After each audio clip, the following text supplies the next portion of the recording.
dar um marco, né? Ninguém o conhece, Marco Milani, tema 7, que é a confessionalidade espírita em instituições de ensino superior, um estudo comparativo. Bom, gente, o Marcos, a gente conhece, né? Ele é economista, mestre doutor em controladoria e contabilidade pela USP, pós-doutor pela Universidade de Carleton University no Canadá e Universidade de Salamanca na Espanha.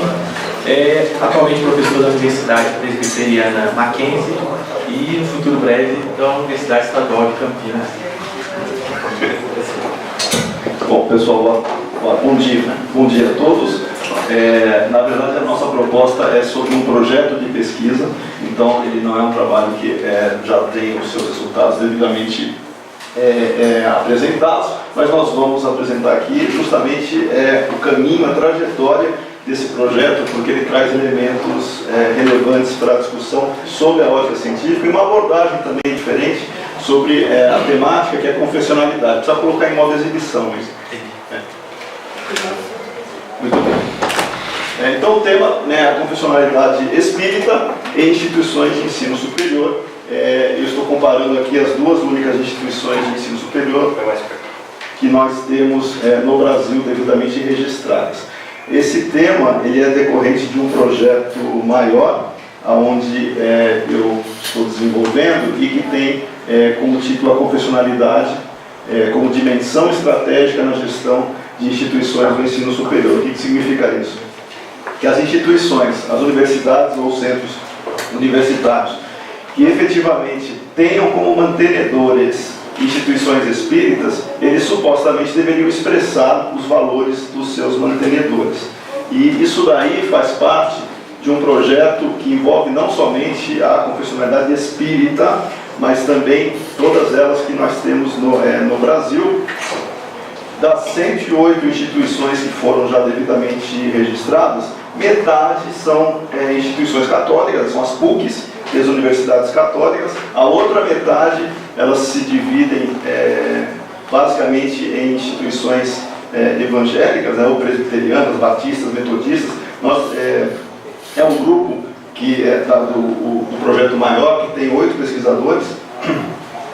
Obviamente eu selecionei a parte espírita, e nós estamos, já catalogamos 10 denominações religiosas, inclusive o espiritismo, para fazer esse tipo de análise. Então é um projeto que tem financiamento. Algumas pessoas falam, projetos espíritas não são financiados, né? São, desde que a gente encaixe isso dentro de uma proposta maior que justifique esse tipo de pesquisa. Tá? Então fica até uma dica e uma sugestão para aqueles que acham que não vão conseguir financiamento. Sim, é possível conseguir, desde que nós apresentemos a proposta de uma maneira que fique pertinente aos objetivos de pesquisa da instituição. No meu caso, eu tenho financiamento do Mackenzie, que é a Universidade Presbiteriana Mackenzie, que é uma instituição confessional, e obviamente tem interesse que a confessionalidade seja estudada. Então o objetivo geral é verificar como é que a identidade confessional, no caso a espírita, ela é caracterizada e expressa nessas instituições de ensino superior como mantenedoras espíritas. E até que ponto a cosmovisão espírita é explicitada nessas instituições. Até que ponto nós podemos dizer ou perceber sinais de que aquela instituição é gerida ou é mantida por uma mantenedora, por uma instituição espírita. Primeiro, só para reforçar a ideia de confessionalidade, não há muitos autores tratando desse assunto. É uma proposta no Brasil relativamente nova. Há pessoas que tratam a confessionalidade com uma ótica extremamente enviesada, de que somente, eles chamam de cristão, né? Somente o cristão é o que professa a confessionalidade, só que a gente abre mais isso. Nós temos instituições judaicas, por exemplo, que professam a confessionalidade e não são cristãs. Portanto, é a expressão de fé e declaração entre determinada visão de mundo. Essa é a ideia de confessionalidade. E ela vai representar justamente essa dimensão que vai ser o elo, né, entre a mantenedora e a instituição, para nós trabalharmos até que ponto a autonomia universitária ela permite atuar sem ter a influência específica da mantenedora ou não. E como que a mantenedora influencia e atua sobre a instituição. E essa tensão aqui, ela é perene em qualquer instituição, de qualquer denominação religiosa, seja católica, evangélica, inclusive espírita. Muito bem. A cosmovisão espírita para este trabalho, obviamente, é fundamentada integralmente nas obras de Kardec, não somente nos livros considerados básicos, mas também na Revista Espírita, né? Dentro da cosmovisão espírita, nós extraímos, isso não está no 1 a 1 aqui, mas está dentro do projeto maior, os elementos que justificariam a compreensão do universo espírita, da cosmovisão dos princípios espíritas. Desde a concepção de Deus até uma série de elementos que nos caracterizam enquanto espíritas. Infelizmente, algumas pessoas distorcem ou pinçam fragmentos da obra de Kardec para tentar caracterizar o espírita, né? Por exemplo, espírita é todo aquele que se esforça para transformar-se moralmente. Também, mas espírita é aquele que é adepto à doutrina espírita. Não é só... Nós temos várias pessoas que tentam se aperfeiçoar moralmente e não são espíritas, né? Então não é uma questão de nós pensarmos elementos da obra, é entendermos o conjunto da cosmovisão espírita. E aí nós temos uma série de valores, né? E eu destaco aqui valores morais cristãos, porque nós temos Jesus, sim, como referência, e é justamente ele que é apresentado na doutrina espírita como modelo de perfeição moral que nós temos. A confissão espírita reflete os princípios e valores doutrinários, portanto, de todo esse conjunto que está sendo tratado. Eu não vou ler tudo aqui, mas só para reforçar um trabalho qualitativo, basicamente é utilizado uma técnica chamada análise de conteúdo, e nessa técnica, obviamente, ela se baseia na interpretação de todo o material das entrevistas, os textos que estão sendo analisados, na percepção que existe, né, sobre os valores e os princípios que são explicitados, ou de maneira implícita que permeiam a instituição. É possível categorizar todos esses sinais, todos esses elementos, para que eles possam ser caracterizados ou como espíritas ou não, e para efetivamente nós compreendermos qual é a identidade confessional da instituição. Quando nós compararmos aqui as duas únicas brasileiras, na verdade do mundo, né, que são mantidas por instituições espíritas, a gente vai ver que a identidade confessional pode variar e muito entre elas. Usando como referência um trabalho, essa é uma pesquisadora do Mackenzie, por sinal, ela fez isso com o Mackenzie, uma entidade confessional, e ela identificou 5 categorias para ajudar a identificar a instituição e a partir daí conseguirmos apresentar qual é a identidade confessional da mesma, né? Começando pela missão. A missão é aquilo que norteia, é a razão de ser da organização. Então, se ela expressa na missão qual é a sua proposta e qual é a sua razão de ser, começa por aí, né, a sua expressão de confessionalidade, explícita ou não. Aí o que se chama de possibilidade de comportamento, né, são as ações e, enfim, tudo aquilo que é feito dentro da organização que poderia explicitar também esses valores confessionais. As formas de relação e regulação que existem na instituição, e aí desde o aspecto formal mesmo, com regras, com princípios declarados, com regulamentos, e até aquilo que nós chamaríamos de informal, né? Tudo que a organização faz para expressar ou regular essas relações. Guias de valor para identificar os determinantes dos padrões percebidos nessa experiência moral. E aí não é só da instituição como um todo, são os agentes que a compõem, desde os alunos, os gestores, aqueles que estão em contato com essa instituição. e como é que ela se organiza, né? Qual que é a infraestrutura, os recursos que ela disponibiliza para a sua organização. Como eu trabalho numa instituição confessional, eu posso até comparar isso com o que eu estou pesquisando, e no Mackenzie em particular, por ser presbiteriano, ele tem uma série de serviços que são feitos aos professores, aos alunos, obviamente de maneira voluntária, mas que sempre buscam incentivar a sua adesão à crença professada pela mantenedora. Não que isso seja bom ou seja mal, mas quando um professor é contratado pelo Mackenzie, ele ganha uma Bíblia, né? Não é que ele tenha que ler a Bíblia, ele ganha a Bíblia, né? Então quer dizer que na instituição espírita, quando ele é contratado como professor, dá o livro dos espíritos para ele, né? Até poderia, porque isso é voluntário. Não existe nenhum tipo de restrição na crença do contratado das instituições confessionais, porque isso é ilegal também. Não existe isso. A única coisa que existe em instituições confessionais é que na alta direção, por exemplo, para ser reitor de uma instituição confessional, como acontece nas PUCs em geral, ou no Mackenzie, ou em geral, o nome do reitor tem que ser aprovado pela instituição mantenedora. E geralmente é uma pessoa que professa os mesmos valores da mantenedora, né? Isso é muito comum. Portanto, existem elementos, né, para que isso ocorra e faz sentido. Aqui estão as duas únicas instituições de ensino superior do Brasil. A mais conhecida é essa aqui, a Faculdade Integrada Espírita. Não tem S, tá? Porque isso não é... O nome dela é Espírita. Faculdades Integradas, no plural, Espírita, também conhecido como Projeto Unibem.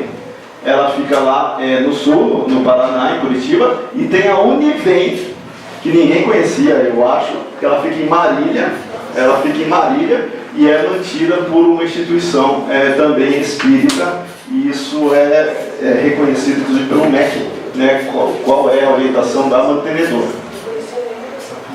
Nenhuma das duas? Essa aqui é a mais conhecida, né? A faculdade, todo mundo ouviu já falar que existe uma faculdade espírita. Pois é, essa daqui que é no sul, porque ela se declara, até no nome dela, ela fala que ela é espírita.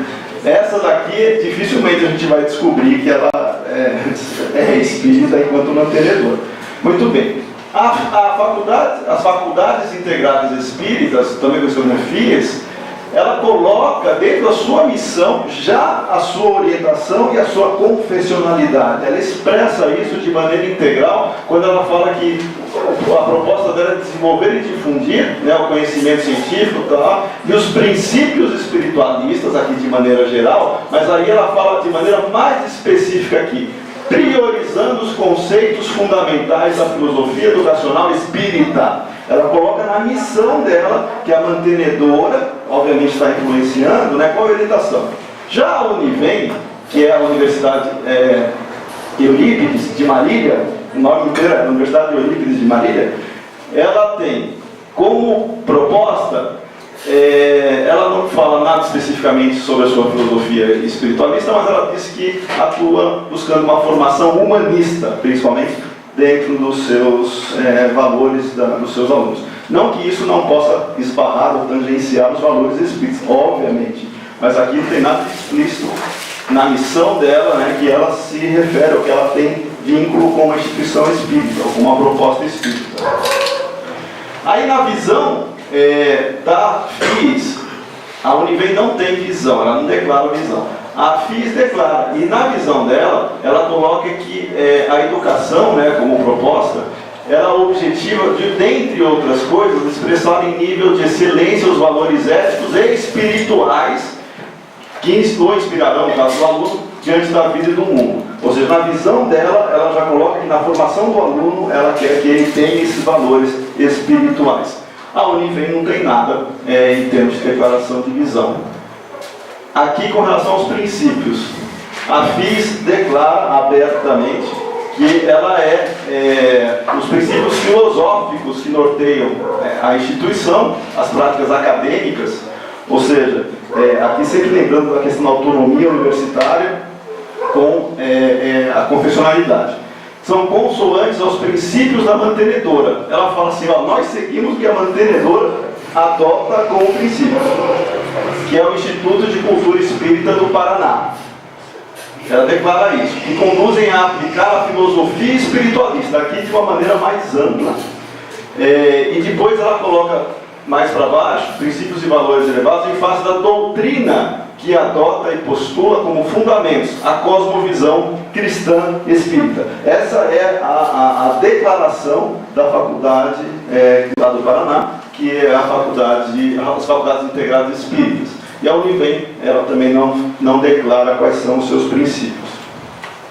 Aqui, rapidamente, só para a gente ver, na graduação não tem muita flexibilidade para você expressar em termos de cursos, né? Os cursos, eu só coloquei para ver que não tem nada de mais, são cursos regulares, tanto das faculdades integradas quanto da Univem, são cursos que são totalmente padronizados, né, que o MEC autoriza e que não tem nenhum tipo de atração pelo nome ou pelos valores que poderia ser considerado espírita, né?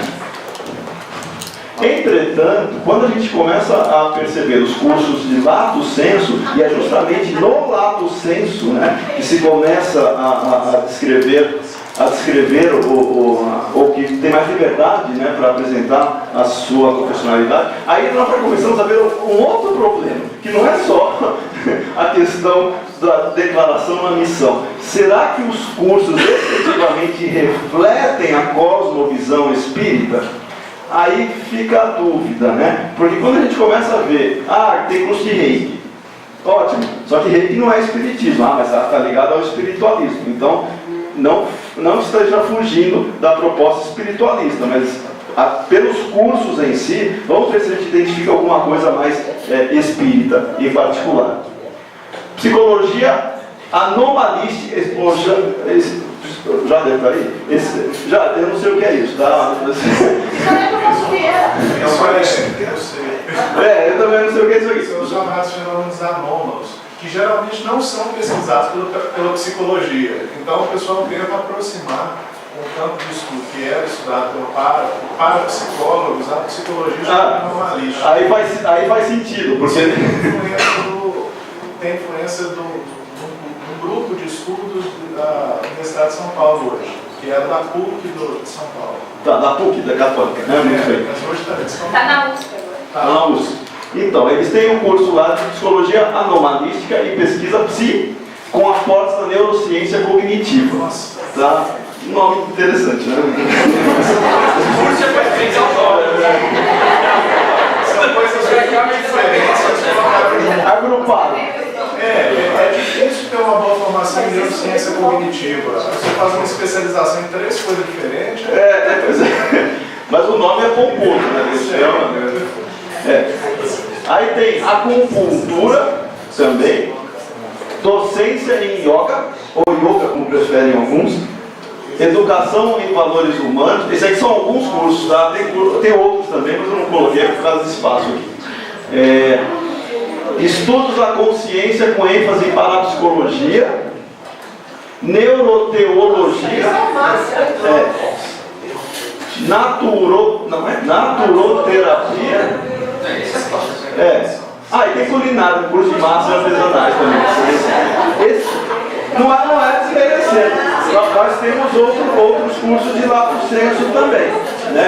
Eu só selecionei alguns para ver se pelo menos nos cursos de lato sensu existiriam reflexos, né, da cosmovisão que eles alegam alegam adotar. A Univem, por sua vez, ela não tem nenhum tipo de curso de lato sensu que fuja dos mais tradicionais. A Univem, todos eles, inclusive vários MBAs aqui, todos eles voltados para o que já é conhecido, né? Não tem nenhum tipo de confessionalidade aí.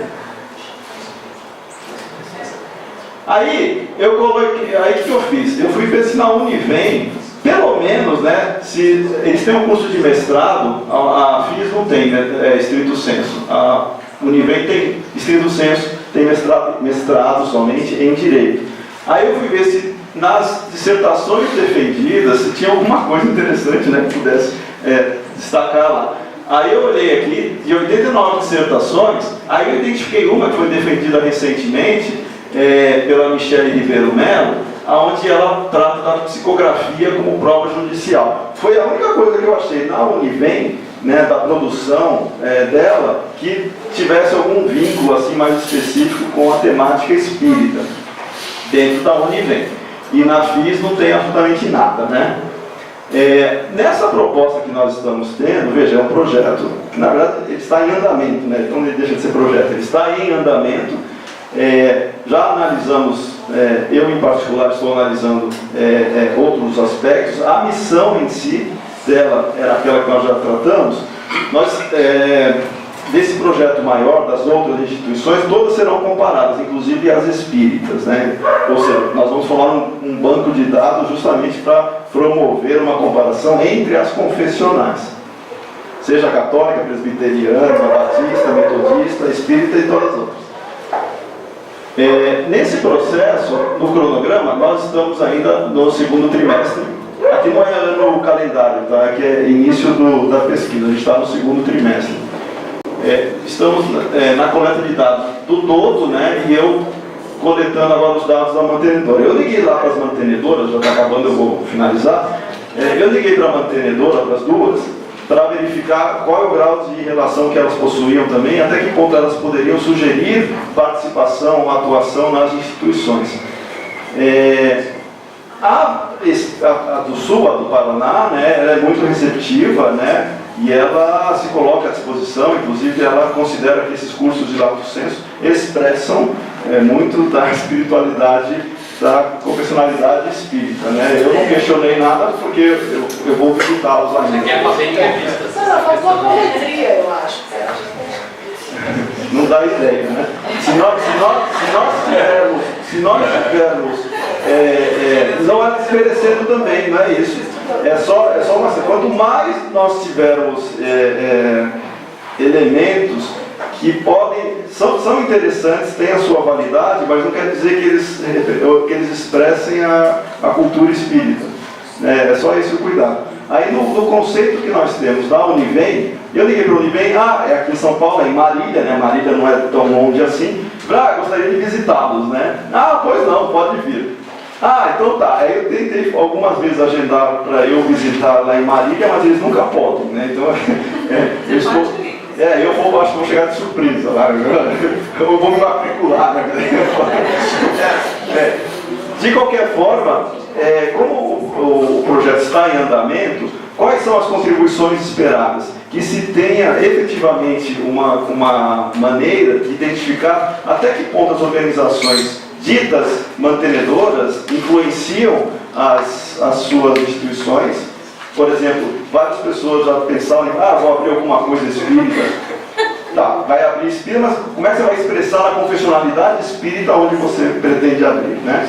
Então, a contribuição do trabalho, depois de finalizado, é justamente entender como é que a confessionalidade espírita ela é feita e até que ponto as instituições, ainda que diferentes, elas compreendem o que seja confessionalidade espírita e quais são os valores espíritas. Aparentemente, claro que é muito prematuro ainda, por isso que eu até pedi para o Marcelo, esse material ele não vai ser ainda divulgado nos CDs e tudo mais, que está em vias de elaboração. Mas já é um projeto devidamente aprovado. A única coisa que a gente vai ter futuramente, essa contribuição, é entender melhor como é que o espiritismo pode ser, a confessionalidade espírita pode ser expressa nessas organizações e sugestões, inclusive, para essas organizações, para não distorcer aquilo que ela se propõe a fazer, que é um problema, né? Se ela põe na missão que ela quer ser legitimamente, né, expressar os valores espíritas, como é que esses valores estão sendo expressos? E aí, no campus, né, nos alunos, nós vamos entrevistar alunos, os gestores, para saber se eles percebem de alguma maneira a cultura espírita sendo expressa. E quando eu estou falando de cultura espírita, é aquela cosmovisão específica do espiritismo. Não são valores ditos universais de respeito ao próximo, isso deveriam todos ter, mas são valores específicos da cultura espírita, tá? Então essa é a nossa proposta. O tempo já acabou, eu também acabei. Então é só para apresentar esse trabalho em andamento. Obrigado.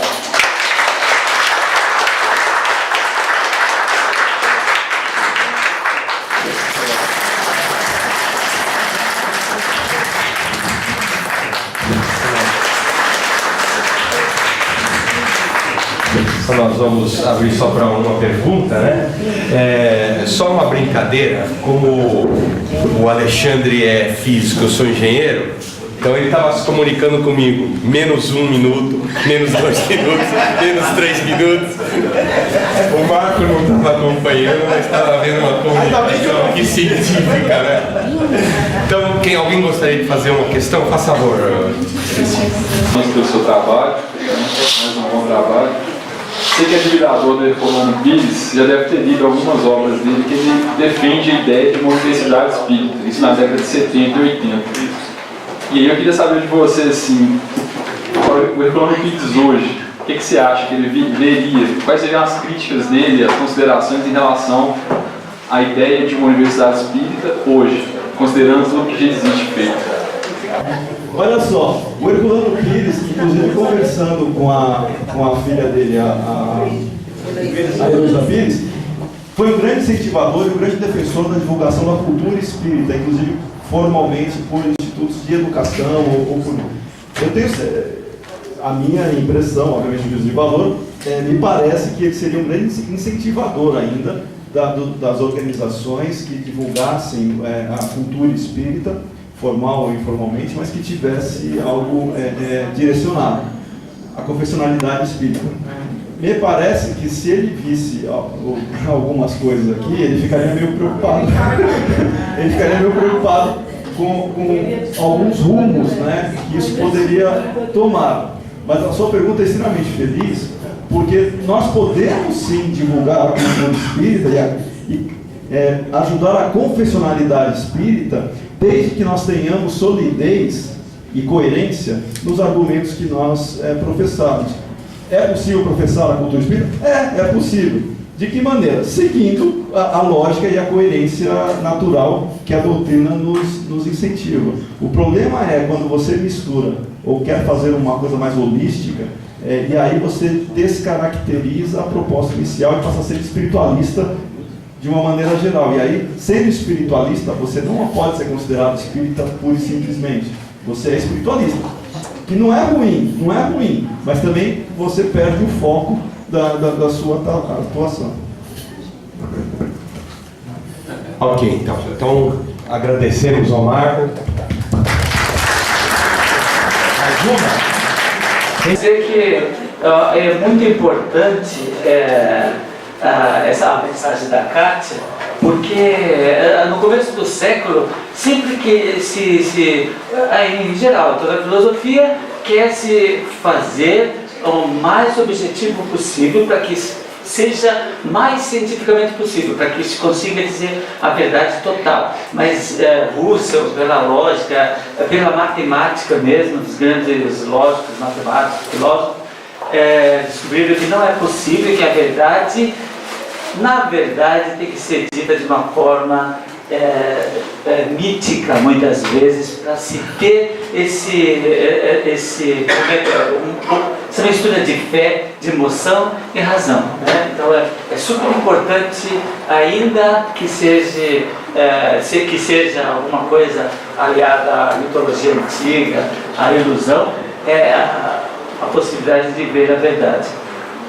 Bom, o que eu gostaria a pergunta que eu gostaria de fazer é que nas escolas confessionárias, elas exigem, pelo menos no primeiro, segundo grau, fundamental e médio, que tenha pelo menos uma disciplina de religião que possa ser transmitido a ideologia religiosa deles. Então, a minha pergunta é essa: se houve uma consulta sobre a estrutura curricular, o programa das graduações, para ver se há alguma disciplina que é obrigado a fazer disciplina sobre a doutrina espírita. Excelente pergunta, Sadi, até porque esse trabalho foi para instituições de ensino superior. Se nós levássemos isso para colégios, que tem vários colégios com mantenedoras espíritas, nós poderíamos fazer o mesmo trabalho. Tá? Na verdade, no curricular, nós fizemos, no primeiro momento, o levantamento dos cursos. Dentro dos cursos, eles não disponibilizaram online a estrutura curricular que pudesse identificar alguma disciplina ali, ética espírita, alguma coisa assim. Mas eu posso garantir que as instituições de ensino superior confessionais é muito comum constarem na sua grade disciplinas específicas voltadas a uma reflexão aderente à proposta confessional. No Mackenzie nós temos, na PUC também tem, isso no superior. No colégio também existe, tanto é que recentemente, tudo bem, não é o tema dessa pesquisa, mas acho que vale a pena.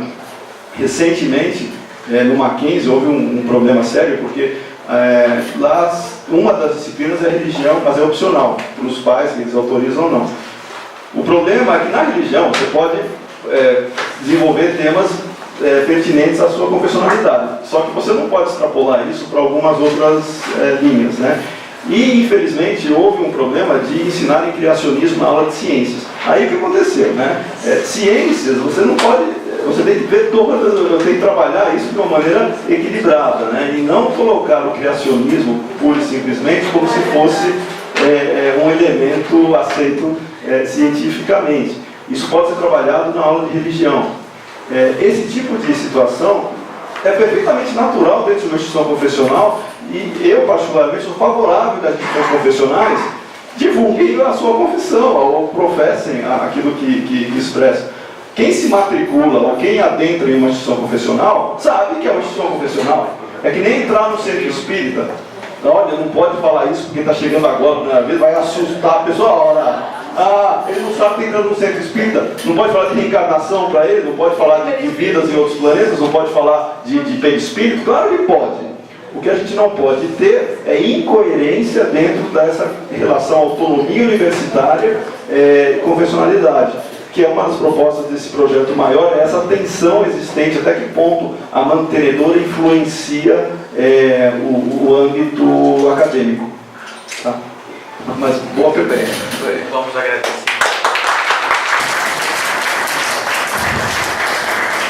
Agradecemos a Marco. Começamos a entender um pouquinho melhor nessa parte da confessionalidade.